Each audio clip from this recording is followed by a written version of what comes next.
Hello, it's Bobi, aka Paginator, and today we're gonna go book shopping.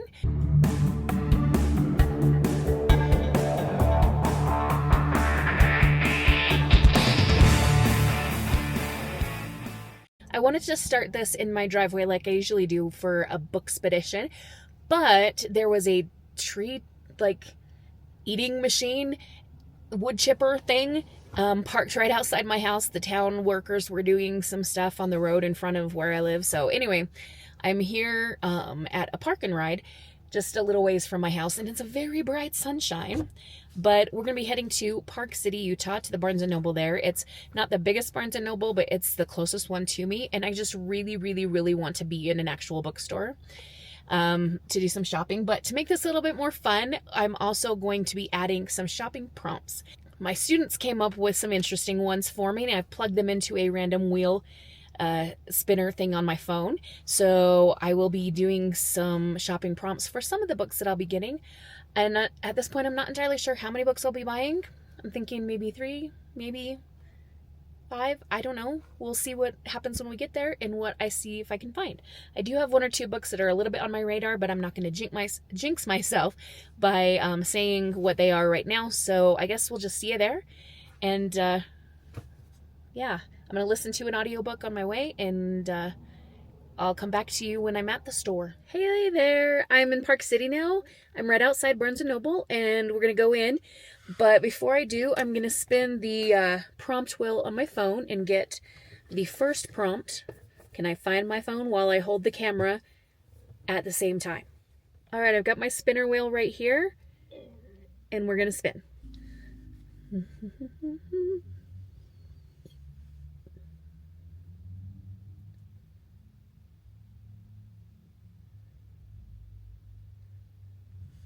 30+ letters in the title. All right. I'll probably spin a couple more times when I'm in the store, and we'll see what I can find.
Okay, I'm back home now. It was like completely dark by the time I left the store, so I couldn't really film anything in the car.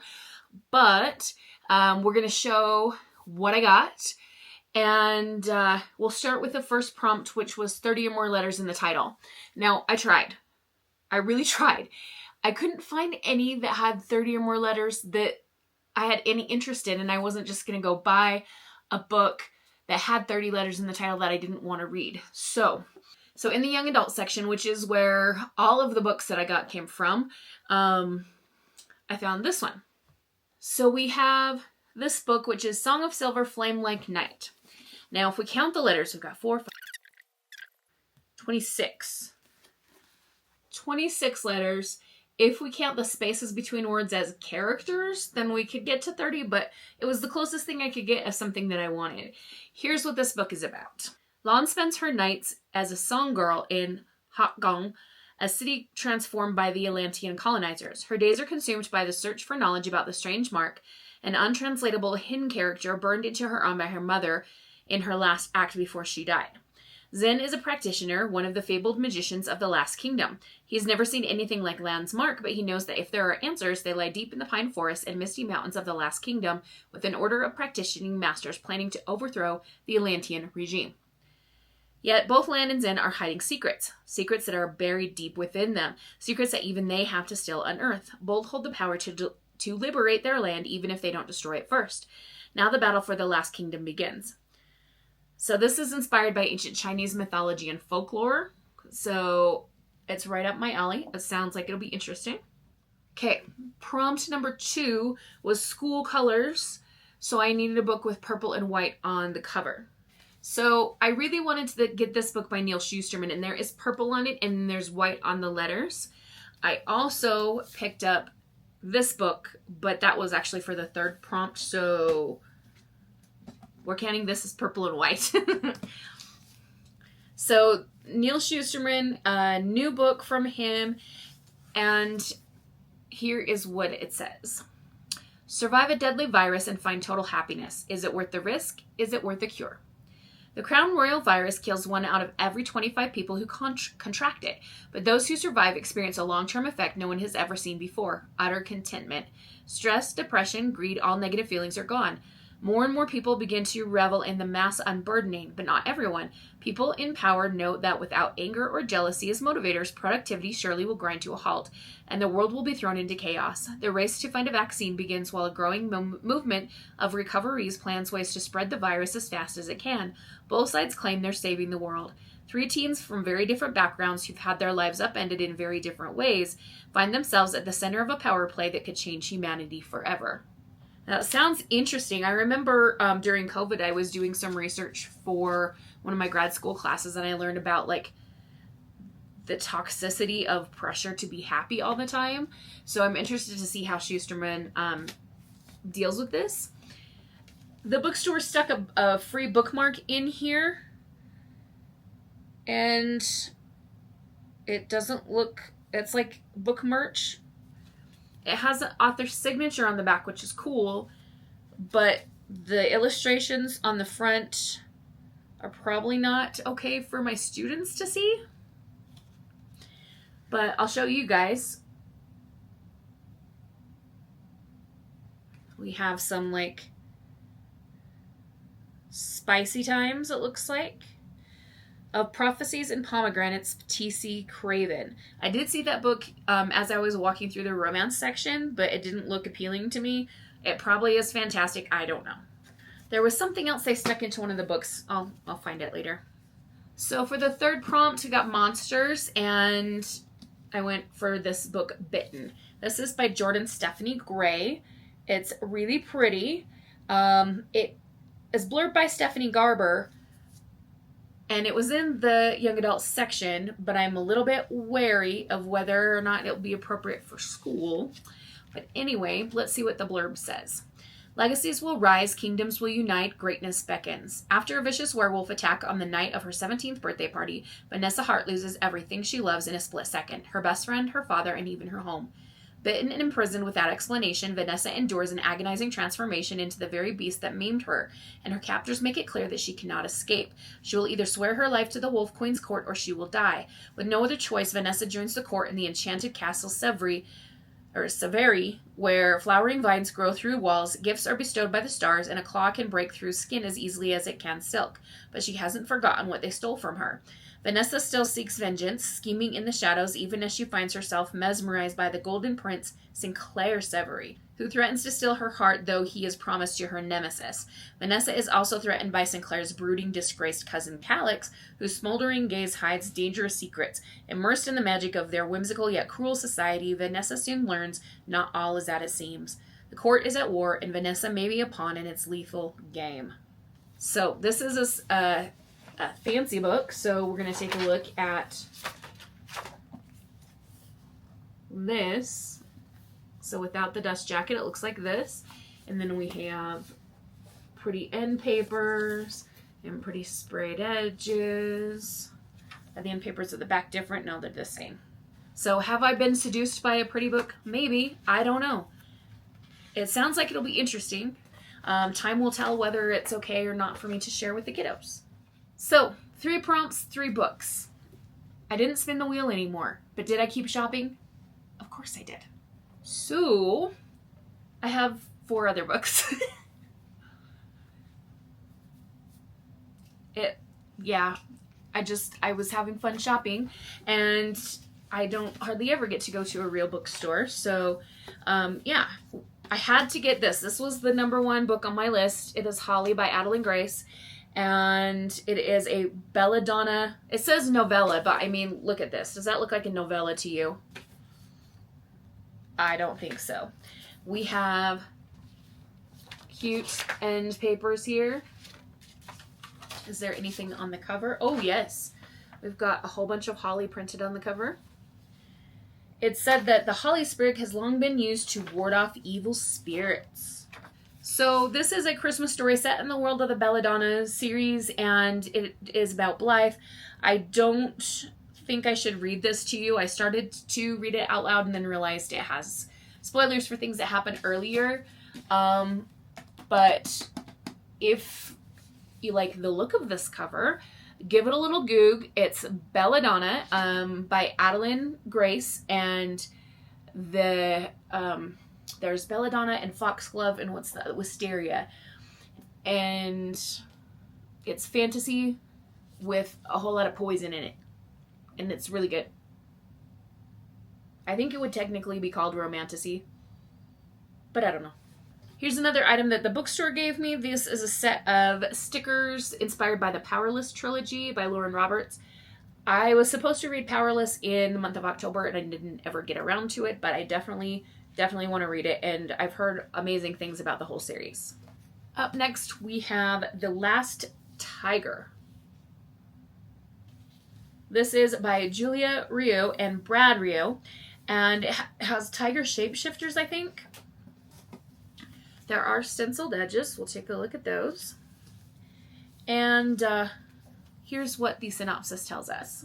In a colonized land where tigers are being hunted to extinction and ancient magic stirs, 2 star-crossed teens from opposite worlds, Lee Sung, a servant yearning for freedom, and Choi Enuji, a noble girl defying tradition, join forces to try to reshape their respective fates.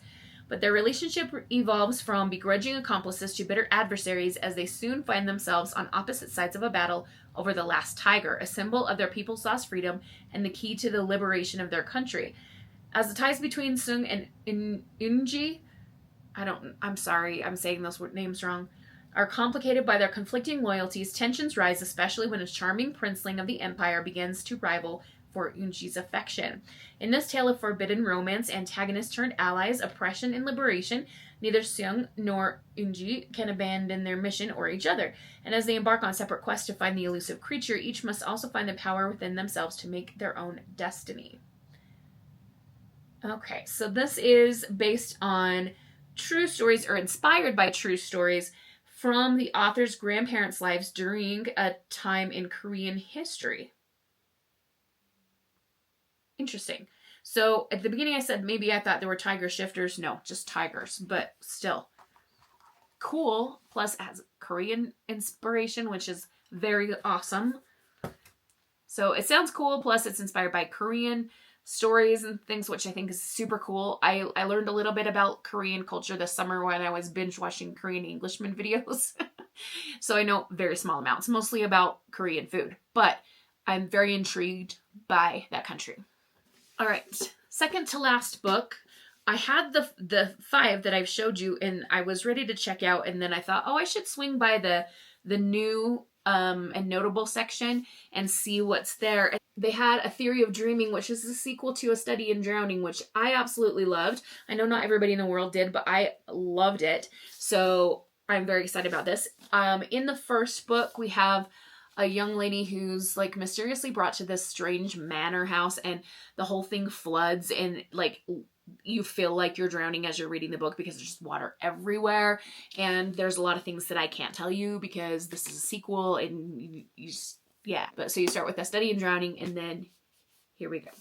Now, last one, I was like, crap, I have 6 books, and I don't know if I've fully explained my thing with numbers, but one of the things that really annoys the heck out of me, like to the point of just super irritation, is the number 6. I don't know why.